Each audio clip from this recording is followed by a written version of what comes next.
আসসালামু আলাইকুম।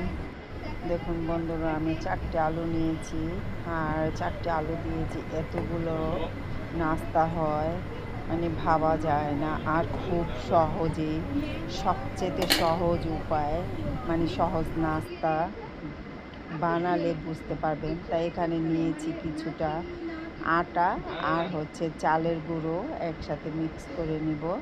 আর দিয়ে দিলাম একটু হলুদের গুঁড়ো, ধনিয়া গুঁড়ো, একটু মরিচের গুঁড়ো দিয়ে দিলাম।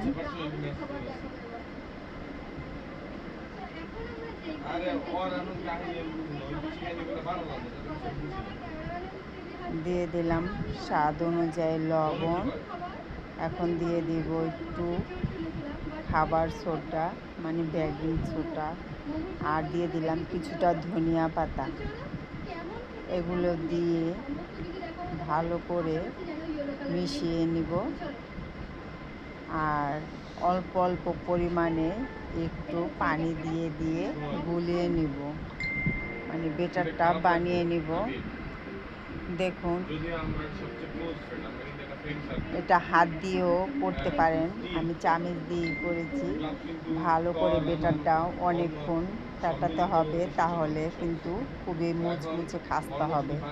এখন আমি একটি আলুটা কিন্তু খুবই পাতলা করে কেটে নিয়েছি। একটি করে এখন আমি গরম তেলে দিয়ে দিব। আর একটু অল্প আঁচে ভাজতে হবে, যাতে আলুটাও সিদ্ধ হয়ে যায়। এখানে কিন্তু কাঁচা আলুটাই। দেখুন, আলুগুলো দিয়ে দিয়েছি, চিপসগুলো।